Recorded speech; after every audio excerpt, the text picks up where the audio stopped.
너희는 지금 그로 하여금 그의 때에 나타내게 하려 하여 막는 것이 있는 것을 아나니 불법의 비밀이 이미 활동하였으나 지금은 그것을 막는 자가 있어 그 중에서 옮겨질 때까지 하리라. 그때에 불법한 자가 나타나니 주 예수께서 그의 입의 기운으로 그를 죽이시고 강림하여 나타나심으로 패하시리라. 악한 자의 나타남은 사탄의 활동을 따라 모든 능력과 표적과 거짓 기적과 불의의 모든 속임으로 멸망하는 자들에게 있으리니 이는 그들이 진리의 사랑을 받지 아니하여 구원함을 받지 못하니라. 이러므로 하나님이 미혹의 역사를 그들에게 보내사 거짓 것을 믿게 하심은 진리를 믿지 않고 불의를 좋아하는 모든 자들로 하여금 심판을 받게 하려 하심이라. 아멘. 인사 나누시겠습니다. 복 많이 받으십시오. 함께 기도하며 감사합니다. 네.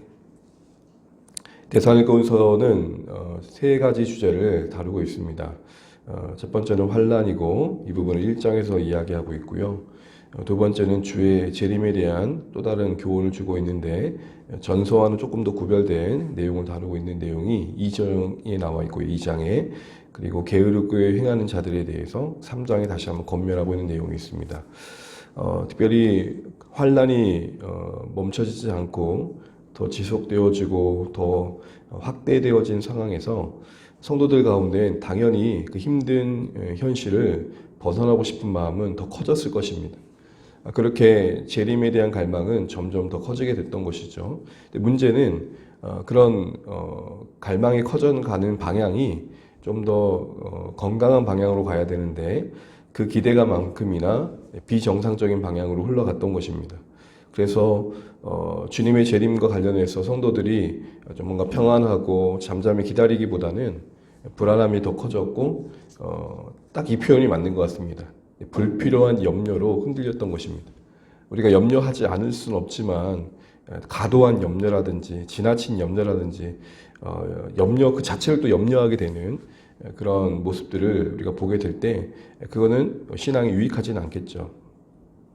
그런 상황에서 특별히 주님의 날이 이미 임박했다. 그래서 주님의 날이 임했다라는 그런 어떤 뜬 소문들에 성도들의 마음을 더 혼동케 했던 겁니다. 특별히 이제 그 말이 돌 때 바울의 이름을 팔아서 그 말이 돌고 있었기 때문에 바울은 이런 상황을 빨리 정리할 필요가 있었던 것이죠. 자신의 이름이 언급되면서까지 잘못된 진리와 호도된 종말에 대한 이야기가 확장되는 것을 빨리 막아야 했던 것입니다. 그래서 서둘러 쓰게 된 편지가 데살로니가 후서입니다. 그래서 가장 목표했던 바는 성도들의 마음이 흔들리지 않고 두려움에 빠지지 않기를 바랬던 것이죠. 그래서 2장에서 가장 강조했던 건 뭐냐면 어제 봤던 것처럼 그 누가 뭐라고 했든 이게 참 중요합니다. 2장 3절 다시 보시게 되면 누가 어떻게 말하든 이 어떻게라는 말을 뭐라고 얘기하고 있냐면 이렇게 얘기합니다. 영으로 봤다 하든 그리고 뭔가 직접 뭔가 들었다고 하든 특별히 말씀을 받았다고 하든 어떻게 말하든 중요한 것은 하나님의 말씀에 근거해야 된다라는 것이죠. 2절 볼 수 있죠. 2절을 보시게 되면 영으로 말했다 그러고 말로 그렇게 들었다 그러고 또 특별히 바울의 편지로 받았다고 이야기하는 사람도 있다라는 것입니다. 오늘날도 그렇잖아요. 환상을 봤다 그러고 하나님께서 특별하게 나에게 말씀해 주셨다. 항상 이렇게 말씀하시는 분들을 우리는 조금 분별할 필요가 있겠다라는 것입니다. 물론 우리는 개인적으로 하나님의 음성을 들을 수 있고 친밀하게 하나님과의 만남 속에서 자신만의 어떤 확신 있는 말씀을 붙잡을 수가 있습니다.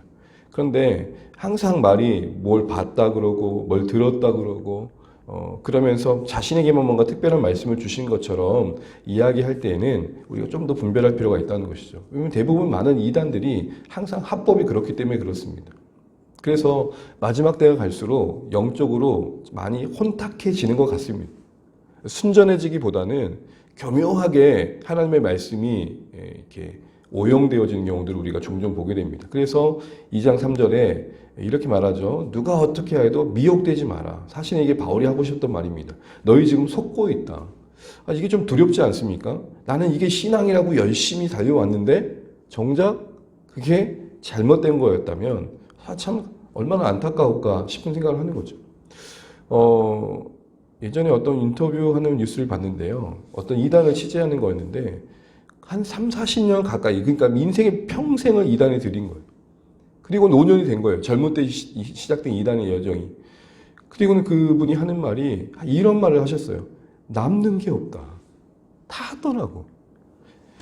여러분 정말 복음을 바르게 전하고 또 건강한 공동체 안에서 또 그 건강한 말씀을 바르게 하나님의 말씀을 나누는 곳에서 자신을 두고 은혜의 여정을 걸어가는 게 얼마나 중요한지를 우리가 깨닫게 됩니다.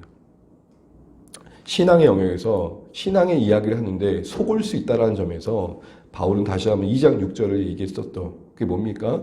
말씀을 기억해라. 내가 너희들에게 했던 말을 기억해라 라는 것입니다. 2장 5절에요. 내가 너희들과 함께 있을 때 나눴던 그 말을 좀 기억해라 라고 이야기를 합니다. 정말 결정적인 순간에 하나님의 말씀이 생각되어져야 되고 참과 거짓을 분별할 수 있어야 됩니다. 이를 위해서는 평소에 지속적으로 말씀을 섭취하는 게 중요하겠죠.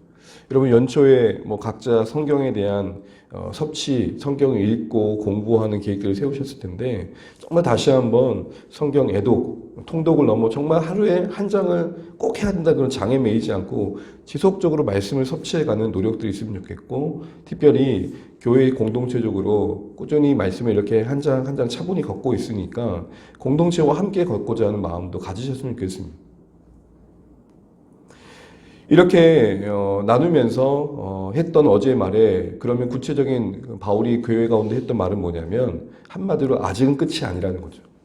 지금 다들 요란스럽게 다 끝났다고 호들갑을 떨고 있는데 실상은 아직 주님의 날이 임하지 않았다고 말합니다. 이유가 뭐였습니까? 배교와 불법의 사람이 등장하지 않았다는 거죠. 어제 나눴던 2장 4절에 나와 있는 설명되어 있는 불법의 사람의 특징은 하나님을 대적하는 거였습니다. 그리고 그 백성을 박해하고 자신을 하나님으로 세우는 모습이었죠. 사실은 이 모습들은 역사 속에서 부분적으로나 계속 반복되어 왔습니다. 그러나 바울이 말하는 바는 아직 그 실체를 드러내지 않았다는 겁니다. 그래서 자연스럽게 6절 오늘 읽은 이하의 내용을 보게 되면 이제 이어서 그 불법의 사람이 어떻게 지금 활동하고 있는지에 대해서 어떻게 또 앞으로 될지에 대해서 부차적인 증언을 하고 있는데 우리 6절 말씀 같이 한번 다시 읽어보겠습니다. 6절입니다. 시작. 너희는 지금 그로 하여금 그의 때에 나타나게 하려 하여 막는 것이 있는 것을 알아니. 그러니까 첫 번째 논리는 다 끝났다고 하는데 아직 끝이 아니다. 왜냐하면 주님이 오시기 전에 반드시 등장해야 될 불법의 존재가 있다. 근데 그 사람이 역사 속에서 이 모양 저 모양으로 반복되어 왔지만 사실은 아직 그 본연의 모습을 드러내지 않았다라는 겁니다. 이유가 뭡니까? 막는 자가 있었기 때문이죠. 6절에 그렇게도 표현되어 있죠. 그의 때에 그가 나타나게 될 텐데 아직은 누군가 막고 있다라는 겁니다. 이 말이 무슨 말입니까? 통제하고 있다는 겁니다. 이 불법의 존재는 사탄의 힘을 힘입어서 하나님을 대적하는 존재입니다. 그런데 그가 그 본연의 실체를 온전히 드러내지 못하고 여전히 뭔가 미미하지만 조용히 은밀하게 활동하고 있는 이유는 막는 자가 있다는 거죠. 이 막는다는 표현은 뭡니까? 어떤 자가 통제하고 있다는 겁니다. 여기서 참 중요한 거 한 가지 알게 됩니다. 바울이 지금 교회에게 이야기하고 싶은 것은 하나님께서 그 구속의 스케줄을 따라서 하나님의 그 나라를 이루어가는 그 계획을 따라서 지금 모든 그것들을 다스리고 계시고 디렉터 해가고 계신다. 이거를 알려주고 싶었던 거예요. 맡고 계신다. 하나님이 그 상황을 다스리고 계신다라는 겁니다. 주님께서 모든 상황을 다스리고 계신다라는 거죠. 이 말은 바꿔 말하면 교회가 겪고 있는 모든 환난도 주님의 통제 밖의 일은 분명 아니다라는 것들을 이야기하고 있는 것입니다. 우리가 계시록 말씀을 보면서 환난 가운데 있던 성도들에게 사실 어떻게 보면 데살로니가서나 요한계시록이나 어떤 면에서는 맞물리는 부분이 있죠. 환난이란 면에선. 그때 보여주셨던 게 뭡니까? 7뼈를 꽉 쥐고 계시는 예수님의 모습이었습니다. 단순히 7뼈를 소유하고 있는 정도가 아니라 꽉 쥐고 있는 계심. 특별히 힘겨운 상황에 있는 그들에게 오히려 그것들을 더 강조하셨죠. 바울도 똑같이 말합니다. 막는 자가 계신다. 다스리고 통제하시는 분이 계신다는 것입니다. 이걸 분명히 알고 재림의 날에 우리가 좀 평안할 수 있어야겠다는 겁니다.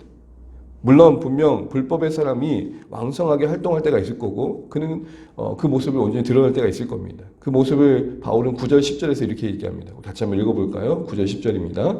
악한 자의 나타남은 사탄의 활동을 따라 모든 능력과 표적과 거짓 기적과 불의의 모든 속임으로 멸망하는 자들에게 있으리니 이는 그들이 진리의 사랑을 받지 아니하여 구원함을 받지 못함이라. 9절에 보게 되면 악한 자가 이제 자신의 실체를 드러낼 때가 올 텐데 그때는 정말 능력과 표적과 기적으로 나타나게 될 거다. 근데 그 앞에 붙은 말이 있죠. 거짓 기적. 그리고 10절에 보면 모든 속임. 그러니까 사람들이 놀랄만한 어떤 능력을 나타내고 표적을 나타냄으로써 하나님의 흉내를 낸다는 겁니다. 하나님의 흉내를 내면서 사람들의 마음을 이렇게 뺏어간다는 거예요. 그러니까 말세가 되면 하나님이 아닌 것을 하나님으로 따르게 되는 일이 이래서 생기는 겁니다. 어떤 영적인 현상과 증상에 더 몰입해가지고 하나님이 아닌 것에 열광할 수 있다는 겁니다. 왜요? 사탄이 강명의 천사로 자신의 실체를 감춘 채 그 본연의 모습을 드러내고 왕성하게 활동할 때가 그럴 수 있다는 것입니다. 사람들은 어쨌든 현상에 더 눈에 드러나는 현상에 더 마음을 빼앗기기 때문이죠. 그런 모든 활동을 통해 사람들을 하나님으로부터 멀어지게 한다는 것입니다. 그래서 디모데후서 3장에 보게 되면 말세가 될수록 자기 사랑이 더 커가면서 고통하는 때가 된다. 하나님으로부터 멀어지고 더 고통스러운 현실이 찾아오게 된다라고 말을 하죠. 물론 이것은 한동안 이 악한 자의 왕성한 활동은 허락된 것입니다. 그리고 그 활동이 더하면 더할수록 그것은 심판의 전주곡이다라고 할 수 있을 것입니다. 왜입니까? 막는 자가 그것을 거두어서 일어난 일들이고 그리고 그 존재는 결국에는 구절과 같이 될 것이기 때문에 그렇습니다. 우리 9절 한번 다시 한번 죄송합니다. 9절이 아니고 8절 다시 한번 읽어보겠습니다. 그때에 불법한 자가 나타나니 주 예수께서 그의 입의 기운으로 그를 죽이시고 강림하여 나타나심으로 패하시리라. 결국 바울은 이런 얘기를 합니다. 불법의 존재가 지금은 막는 자에 의해 다스려지고 있지만 언젠가 그의 때에 그 실체를 드러내게 될 것이다. 그때 사람들은 하나님이 아닌 것에 열광하게 되고 마음을 빼앗기게 되고 그 악한 자의 능력과 표적에 속아 잘못된 길로 가고 진리를 거부한 쪽으로 가게 될 것이다. 그때 신자들은 참 많이 어려움을 겪게 될 것이다. 그러나 그 막는 자의 손은 여전히 함께하사 9절처럼 그의 입의 기운으로 그 악한 자를 반드시 결과적으로 멸망케 할 것이다 라는 겁니다. 근데 표현이 참 재미있는 게 그렇게 어마무시한 존재가 그 불법의 존재가 아무리 능한다 한들 하나님의 입의 기운 앞에 무너질 뿐이에요. 그러니까 하나님은 별거 안 하셔도 그냥 호흡 한번 불어 넣으신 것만으로도 그 악한 자가 무너질 만큼 하나님의 권능을 상대적으로 바울은 강조해주고 있습니다. 결국 데살로니가 교회에 말하고 싶었던 게 뭡니까? 예수님이 궁극적인 승리를 주장해 가실 것이다. 이거 놓치지 말자는 겁니다. 그러면 그 승리를 향한 여정은 어떻게 해야 됩니까? 10절 말씀을 다시 한번 보시게 되면은 부정적인 얘기지만 불법의 모든 속임이 왕성하게 일어날 때 나타난 일 중에 하나가 뭡니까? 진리의 사랑을 받지 않고 구원을 결과적으로 받지 못한다고 합니다. 바꿔 말하면 그 마지막 때가 가까울수록 힘써야 될 것은 진리의 사랑을 나누고 구원을 얻게 하는 것이겠죠. 이게 신자들에게 요구되는 삶이라는 겁니다. 그런데요, 여기서 한 가지 생각할 것은 그런 10절의 후반절이 말해주는 것처럼 진리를 점점 더 멀리하고 거부하고 그러면 결국 구원으로부터 멀어지게 되는데 그렇게 고집스럽게 거부하다 보면 11절과 같은 결과를 맞이하게 된다는 겁니다. 우리 11절 한번 읽어보겠습니다. 이러므로 하나님이 미혹의 역사를 그들에게 보내사 거짓 것을 믿게 하심은 하나님이 미혹의 역사를 보내사 거짓 것을 믿게 하심은 그런 혼돈스러운 역사 속에서도 자꾸 그렇게 진리로부터 멀어진 자들이 생기는 이유 가운데 11절을 말하는데 가만 보면 하나님께서 일부러 못 믿게 하는 것처럼 보이고 하나님께서 일부러 미혹하는 자처럼 보여집니다. 그러나 사실은 이러므로의 이하에 언급된 내용을 봐야 되죠. 이러므로 앞에는 뭐가 있습니까? 끊임없이 받지 않는 자가 있었던 겁니다. 끊임없이 거부하는 결과가 결국에 뭐냐? 11절 이하에 하나님의 미혹의 역사를 경험하게 된다는 겁니다. 이 표현은 그러기에 맥락상 어떻게 이해되냐면 결국은 밀어내는 자들은 끝없이 하나님의 진리를 부정한 자들은 내어버려짐을 당하더라는 겁니다. 그래서 이 11절 말씀을 다른 번역본에서는 이렇게 말합니다. 사람들이 거짓 것을 따르도록 내버려 두셨다. 여기서 참 중요한 걸 알게 됩니다. 우리가 진리를 밀어내고 하나님을 거부하면 비어있게 되는 게 아니라 불의를 채우게 되고 나로 더 채워지는 어떻게 보면 결과를 경험하게 된다는 것입니다. 로마서에서도 이 세상에 대한 어떤 죄를 이야기하면서 하나님의 심판을 이렇게 말합니다. 내버려 두셨다. 우리가 신앙생활하면서 참 두려워야 될 것은 뭐냐면 하나님께서 내 삶에 관심 갖지 않는 겁니다. 끊임없이 내 삶에 개입하시고 간섭하시고 나를 붙들어주는 손길이 축복이라는 것이죠. 그런데 결국 고집스럽게 진리의 사랑을 거절하고 구원으로부터 멀어지는 삶은 결국 하나님의 내어버리심이라는 안타까운 현실을 경험하게 된다는 것입니다. 그래서 여러분 끊임없이 내 안에 양심의 가책으로 인생의 고난으로 삶의 여러 우여곡절로 나를 붙드시는 하나님을 우리는 기억할 필요가 있는 것입니다. 우리가 지나가다가 그런 일 있잖아요. 각자가 분명 있을 겁니다. 양심상 내가 그때 그렇게 잠시라도 하나님을 부정했던 순간들이 이런 결과를 또 가져다 주는구나. 내가 그때 깨어 있어야 되는데. 여러분 그게 축복인 겁니다. 전혀 그런 양심의 가책도 없고 자유롭고 편안하게 내 욕망의 길을 따라 달려가고 있는 여정을 그 누구도 개입하지 않고 있다는 것은 내버려 두심을 당한 인생일지도 모른다는 것입니다. 마지막 될수록 정말 축복은 뭐냐? 갈등을 경험하고 진리 앞에 고민하게 되고 그게 무거운 마음으로 와닿는 겁니다. 누군가를 용서하지 않는 마음이 너무 괴로운 거고 누군가를 붙들어주지 못하는 현실이 너무 안타까운 거죠.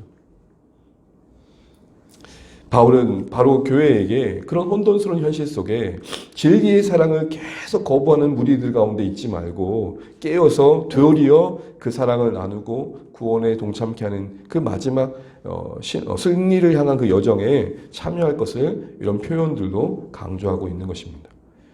이제 말씀을 맺겠습니다. 바울은 이제 모든 게 끝난 것처럼 요란스러워하는 그런 교회 공동체의 흔들림 속에 말씀을 다시 한번 기억시키면서 분명하게 아직은 끝이 아님을 말합니다.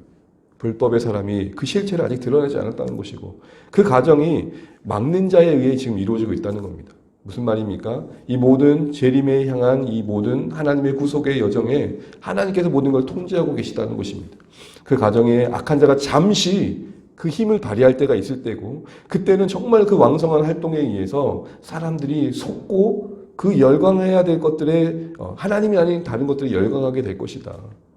그러니 깨어 있어라. 그러면서 마지막 때가 될수록 진리를 더 사랑해야 된다. 순전한 복음을 더 품어야 된다. 그 복음을 또 나눠야 된다라고 이야기하고 있는 것입니다. 왜요? 만약 그렇지 않으면 자꾸 밀어내는 그 마음에 허망한 것들이 채워지기 때문입니다. 인간이 그런 것 같습니다. 여러분 진리를 밀어내면 그 안에 더 선한 것이 채워질 것 같은데 아니요. 진리를 거부한 마음에는 분명히 불의한 마음이 자리 잡게 되어 있고 하나님을 밀어낸 마음엔 결국은 자신으로 채워져서 스스로 선택한 그 잘못된 선택에 인생이 어그러짐을 경험하게 되더라는 것입니다. 그런 의미에서 우리 인생을 내버려 두지 않으시고 끝없이 마음으로 양심의 무거움으로 삶의 여러 우여곡절로 찾아오셔서 정신 차리도록 우리를 이끌어주시는 하나님의 인도하심은 축복인 것이죠. 그러면서 바울은 이제 재림에 대한 균형 잡힌 시선을 절실하게 요구한 것입니다. 재림 문제로 이제 흔들리지 말아라. 말씀의 근거에 서로 격려하고 구원의 여정을 이루어가라. 그러면서 억지로 현실의 세계 속에서 오늘날도 재림의 시간표를 만들고 지침서를 만들면서 위기감을 조성하는 이런 시대 속에서 우리가 살고 있는데 동일하게 우리에게도 메시지가 오더겠죠. 여러분 마지막 때를 향한 여백은 억지로 풀어 깨어 맞힌 전망으로 채워갈 것들이 아니라 주님이 모든 것을 다스리고 계신다는 것에 대한 신뢰로 채워가야 되고 그 주님이 우리를 간섭하시는 사랑으로 붙들고 계시다는 것으로 채워가야 될 것입니다. 자꾸 그 여백을 다른 곳으로 채워가는 그 유혹으로부터 말세가 될수록 깨어 있어야 된다는 겁니다. 왜요? 우리가 보는 것처럼 여전히 이 시대 속에서도 그릇된 종말론 자들이 임박한 재림을 가지고 와서 여러 종류의 종말의 시간표를 제시하면서 이대로 될 거라고 우리에게 이야기하면서 결국은 하나님이 알려주시지 않는 디테일을 가지고 우리의 신앙을 흔들기 때문에 그렇습니다. 여러분 진짜 건강한 재림론은 거듭 말씀드리지만 고요한 것입니다. 주님이 나의 인생을 붙잡고 계시고 끝까지 나를 끝으로 이룩하신 것을 신뢰하면서 앞으로의 주님 오실 날의 그 여백을 그렇게 사랑과 신뢰로 채워가는 것입니다. 우리 건강한 종말론을 가지고 바울의 이 겉면처럼 끝이라고 하는 이때에 오히려 더 오늘의 삶을 신실하게 살아낼 수 있는 우리 주 안의 모든 가족들 되시기를 주님의 이름으로 축복합니다. 찬양하시겠습니다. 찬송가 516장 찬양 드리겠습니다.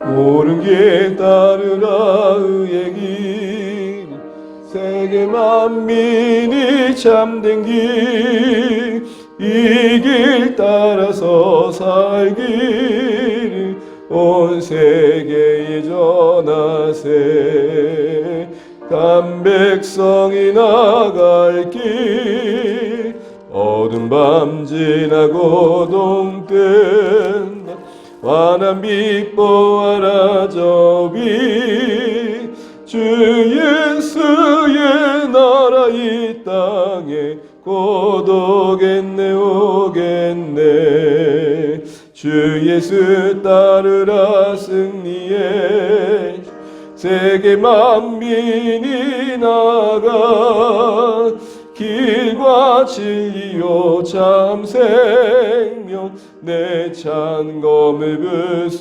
부수고 다 따르라 화평화 어두운 밤 지나고 동된다 환한 빛 보아라 저비 주 예수의 나라 이 땅에 곧 오겠네 오겠네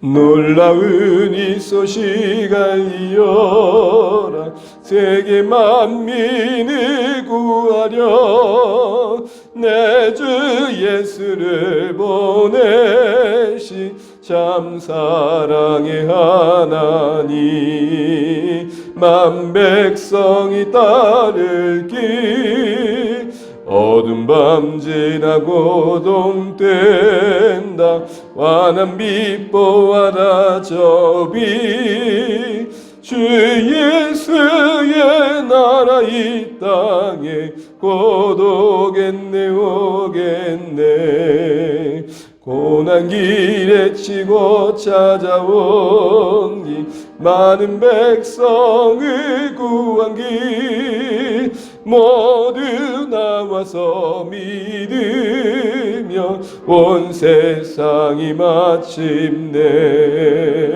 이 진리에 살겠네 어두운 밤 지나고 동된다 환한 빛 보아라 저비 주 예수의 나라 이 땅에 곧 오겠네 오겠네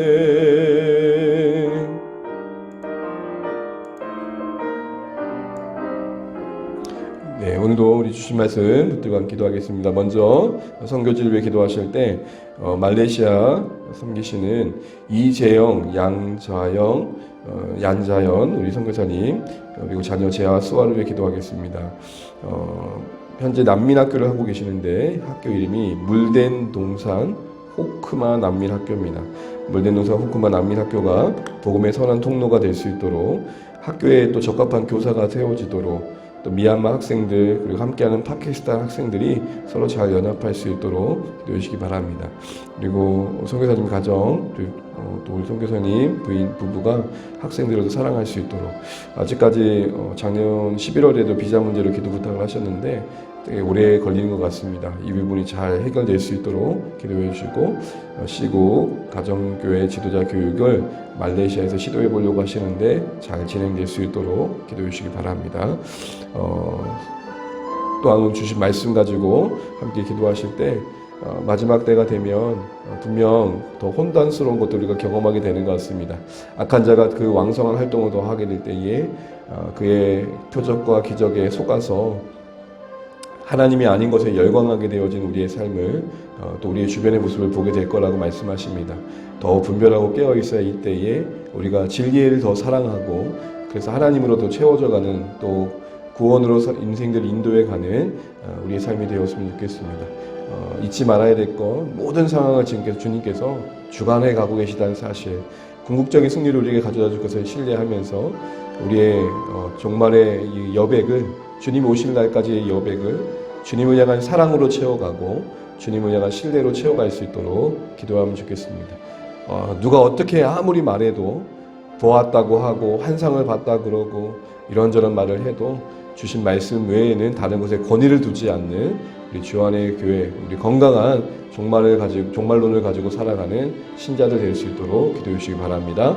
사랑하는 가족들과 VIP들, 또 주께로 돌아올 영혼들 우리가 또 품고 기도할 때 은혜가 임하도록 기도해 주시고 자녀 세대가 건강하게 말씀 안에서 세워져가는 공동체가 될 수 있도록 또 방학 시간을 잘 보낼 수 있도록 기도해 주시기 바랍니다. 놀면 무한히 계약하고 있는데 또 우리 아이들의 유익한 시간들 준비될 수 있도록 기도해 주시기 바랍니다.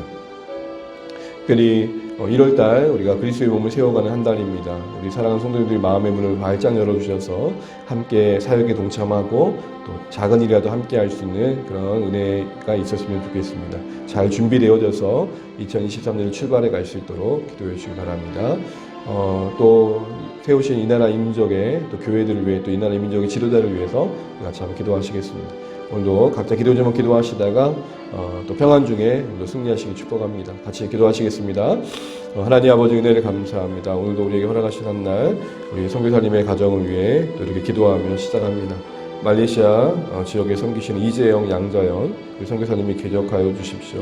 운영하시는 호쿠마 난민학교, 물된동산 난민학교가 하나님 현지의 아이들을 잘 섬기고 복음의 작은 통로로 쓰임받을 수 있도록, 작지만 정말 하나님 큰 일을 이루는 거룩한 통로로 쓰임받을 수 있도록 도와주시길 소원합니다. 한 영혼 주님께서 기억하여 주시고 하나님께서 붙잡아 주셔서 흐트러지지 않게 하시고, 특별히 선교사님의 가정에 사랑을 더하셔서 우리 파키스탄, 말레이시아 우리 사람들을, 아이들을 잘 사랑할 수 있도록 도우시고, 또 정말 모든 여건과 상황들도 호전되게 하시고 또 비자 문제도 잘 해결될 수 있도록 도와주십시오. 우리 자녀들, 우리 지아와 수연을 기억하여 주시고 하나님 그들이 현지에서 선교사님의 가정의 자녀수에 정말 잘 세워져 갈 수 있도록 도와주시길 소원합니다. 특별히 중국 지도자들을 세우는 교육의 계획들도 잘 진행될 수 있도록 도와주십시오. 하나님은 주신 말씀처럼 말세가 될수록 우리가 좀 더 분별 있게 하시고 마지막 때를 주님을 향한 신뢰로 채워가게 하시고 마지막 때를 주님을 향한 사랑으로 채워가게 도와주십시오. 우리가 구원의 말씀을 더 사랑하게 하시고 진리를 더 사랑하게 하시고, 그래서 정말로 하나님 허락하신 가운데 허용된 악한 자의 왕성한 활동들 속에 우리가 분별을 가지고 살아갈 수 있도록 도와주십시오. 깨어있게 하시고 하나님 이 불법의 존재가 드러나는 그때에 고통이 더하게 될 텐데 우리 사랑하는 성도님들 믿음 흔들리지 않도록 주신 말씀 기억하게 도와주시옵소서. 말씀을 늘 가까이 하게 하시고 섭취하게 도와주시고 다시 한번 정말 말씀에 대한 결단이 세워질 수 있도록 은혜를 베풀어 주시옵소서. 하나님 사랑하는 성도님들을 붙들어 주시고 하나님 오늘도 필요를 채워주시고 주님께서 인도하여 주시기 원합니다. 우리 자녀들을 사랑하시고 VIP들을 기억하여 주시고 정말 주 안의 공동체 정말 한마음 되어 또 한 걸음 내딜 수 있도록 우리 모두를 붙잡아 주시옵소서. 하나님 감사합니다.